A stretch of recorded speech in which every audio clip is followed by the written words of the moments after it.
क्या बताते हैं, काटे बंधन विपत में, कठिन कियो संग्राम, चिन्नो रे नर प्राणिया, ये गरुड़ बड़ो अके राम। रामचंद्र जी पुत्र दशरथ अयोध्यावासी, जब सीता जी को रावण उठा ले गया था, पता लगने पर उसके लाने के लिए सेना पार करनी थी, सेना पार होगी, तो वहां क्या कहते हैं कि एक बार नाग फांस छोड़ दिया, एक शस्त्र, और उसमें तो इतने नाग उत्पन्न हो गए उन सर्पों ने रामचंद्र जी वाली सारी सेना को ऐसे बांध दिया जैसे बाजरे की पूड़ी बांध दिया करें, हाथ नीचे को, और उनको जकड़ लिया लपेटे लाकर, और ऐसे माथे पर डंक कर लिया। रामचंद्र भी बांध दिया, लक्ष्मण भी बांध दिया, सारी सेना बांध दी, और न्यों खड़े चुपचाप, कुछ करने योग्य नहीं।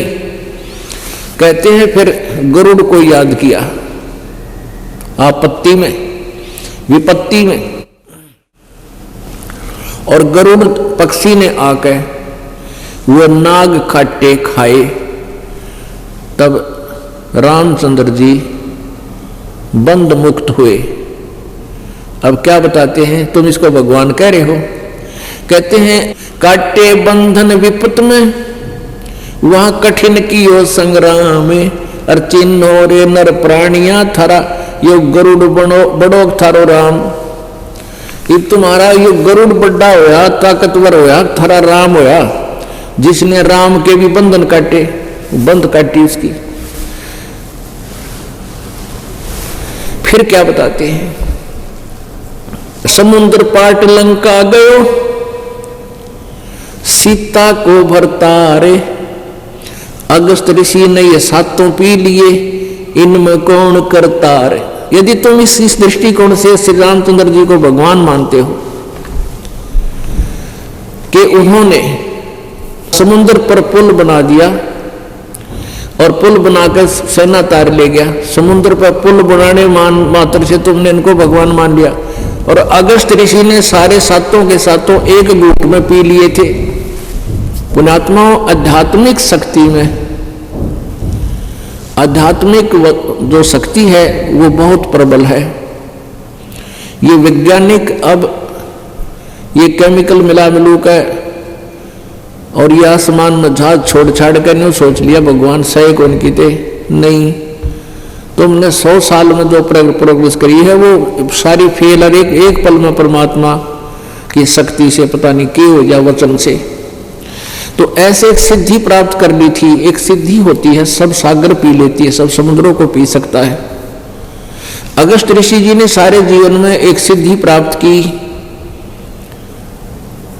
सागर पीण की। सातों सागरों को, सारे समुद्र को, यानी जितने भी पृथ्वी पर जल है, समुद्र है, सातों समुद्रों को एक ही घूंट में पी गया, और कति खाली हो गया, खोखायो। सब तालाब खाली पड़े, सूखे पड़े खंडरिए। तब देवताओं ने हाथ जोड़े, प्रार्थना करी, ऋषि लोग आए, तब उसने उल्टा ही कुरला कर दिया, सातों समुद्र भर गए। अरे तुम तो ये कह रहे हो कि समुद्र के ऊपर पुल बनाने से पत्थर तरा दिए, वो भी पत्थर किसने तराए हो तो बाद में बताऊंगा। और इसी से तुम मान रहे हो कि रामचंद्र वाज गॉड। तो अगस्त ऋषि ने सारे समुद्र पी लिए थे, इनमें कौन भगवान। समुद्र पाट माने समुद्र को छा के, इसके ऊपर के ढांप के, इसको ऊपर पुल बना के। समुद्र पाट लंका गयो, सीता को भरतारे, अगस्त ऋषि ने सातों पी लिए, इनमें कौन करतार। गोवर्धन श्री कृष्ण धारो, द्रोण गिरी हनुमंते, और शेष नाग सब सृष्टि उठारा, इनमें कौन भगवंते।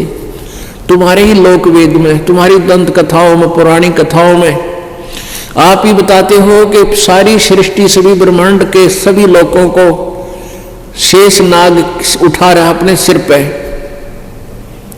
और उनमें से एक ये पृथ्वी भी है और विष्णु लोक भी है। तो यहां परमात्मा कहते हैं कि तुमने एक श्री कृष्ण जी को, विष्णु जी को एक गोवर्धन उठाने मात्र से भगवान की संज्ञा में ले लिया। तो हनुमान ने द्रोणागिरी उठाया पर्वत, और शेष नाग जिसके ऊपर ये गोवर्धन रखा, इस पृथ्वी भी सारे लोगों को भी उठा रहा तुम्हारे अनुसार। तो इनमें कौन भगवंत? गोवर्धन श्री कृष्ण धारो द्रोणागिरी हनुमंत, शेष नाग सब सृष्टि उठाई, इनमें कौन भगवंत? फिर इनमें कौन भगवान हुआ? क्यों मति मारी गई तुम्हारी? कबीर परमेश्वर ऐसी खरी खरी सुनाया करते थे। हिंदू और मुसलमानों के वो गुरु लोग परमात्मा के शत्रु बन गए और कहने लगे ये कबीर मेंटल है, ये लबाड़ है, मुंह मावा बांडा है, इसकी मत सुनना। पहले तो मारने की चेष्टा की, बहुत से जुल्म किए, लेकिन उनमें वो सफल नहीं हो पाए। अंत में परमात्मा के साथ बहुत सी और भी जुल्म किए। अब समय का अभाव है पुण्यात्माओं, ये एक ऐसा चैप्टर है, ये ऐसा ज्ञान है, इसको 2 घंटे में तक भूमिका बनती है। आगे क्या बताना चाहते इतने समय हो जाए। तो पुण्यात्माओं धीरे धीरे लगे रहो, सत्संग में आते रहो। कुछ दिनों में आपका ये सारा सिलेबस कंप्लीट हो जाएगा और फिर आनंद आया करेगा अपने भक्ति करने में, सत्संग सुनने में।